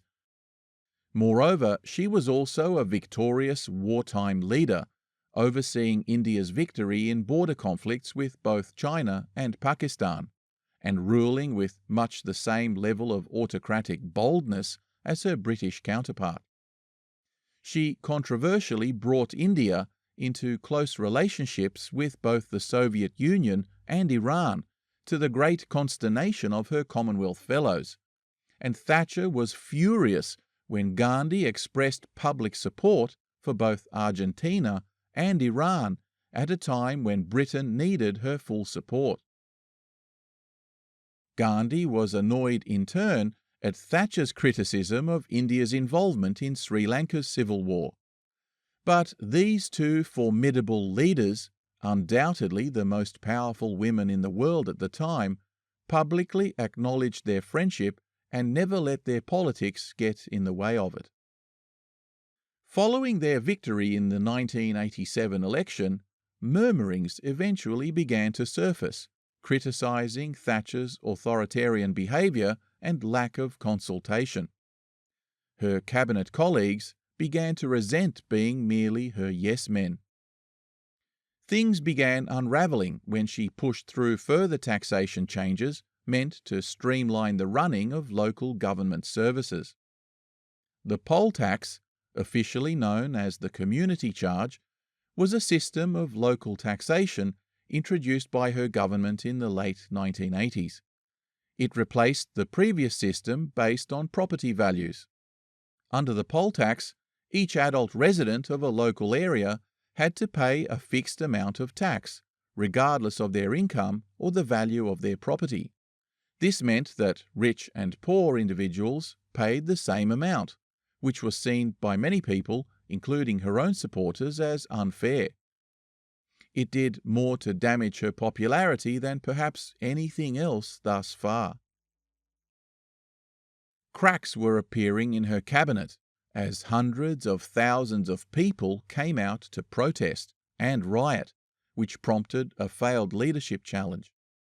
By 1990, however, not only was her own popularity back down to historic lows, but the Conservative Party had now been overtaken by Labour in a number of opinion polls, with the gap widening each month. To top off her woes, her son Mark had been involved in several financial scandals that reeked of conflict of interest, and this reflected poorly on her own standing. The men in grey suits began to panic.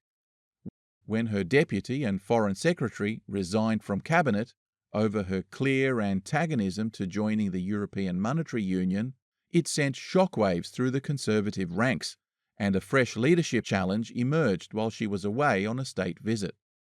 Hanging on by a slim majority in the first round of ballots, the numbers were not enough, and so a second round was called. Initially, she came out punching, insisting that she would fight on until she won, but in private meetings with her cabinet, she was finally dissuaded from standing for the good of the party and withdrew from the ballot, resigning her leadership, and walked away from 10 Downing Street with tears in her eyes the next day. Leaders around the world expressed their shock, including Mikhail Gorbachev. She was replaced by then-Chancellor John Major, whose leadership would see an upswing in party popularity, and the Conservatives would go on to a fourth successive victory under his prime ministership in 1992, which clearly vindicated the spill, but more pertinent was that the public didn't vote in the opposition, despite the prevailing doom and gloom. Make of that what you will. She retired from the backbenches following the 92 election and, at the age of 66, became the first former British Prime Minister to form a charitable foundation. She also went on to hold lucrative public speaking engagements and was hired as a geopolitical consultant. saying she was now free to speak her mind, as if she had never been before. She criticised the West for failing to support the independence of Croatia and Slovenia, describing the Yugoslav army's action there and in Bosnia as despicable and preventable. When the impending EU integration became a reality, she reviewed the fine print of the Maastricht Treaty and declared that she would never have signed such a document, and criticised the current government for not calling a referendum to obtain the express mandate of the people. In her memoirs, she described the European Union as a classic utopian project, a monument to the vanity of intellectuals, and a program whose inevitable destiny is failure. Never shy of controversy, she drew significant criticism when she lobbied to have Chile's former president, brutal dictator Augusto Pinochet, released from jail, citing his valuable assistance during the Falklands War. And she urged Prime Minister Tony Blair, whom she well respected despite their political differences, to aid the US in finishing the job in Iraq, a stance she would later come to publicly recant, probably the only Western political leader ever to apologetically do so in light of the weapons of mass destruction debacle. She also raised eyebrows by declaring that Israel must trade land for peace. Perhaps it was her way of taking a swipe at Israel, who she knew had secretly sold weapons and equipment to Argentina during the Falklands conflict. By 2002, she had suffered a number of small strokes and finally retired from all public engagements. But the following year, she lost her devoted and fiercely supportive husband, Dennis. He was considered by many as her comic sidekick, but was far from the buffoon he has often been portrayed as in the media. As devoted a father as he was a husband, like Margaret, he found himself playing a very public role, the complete reverse of what was the norm for his gender, yet performed it with good humour, wit, and charm, all the while running a substantial business of his own. Few people appreciate his being the sounding board and steady consigliere to his wife's political career. His death was a devastating blow to her.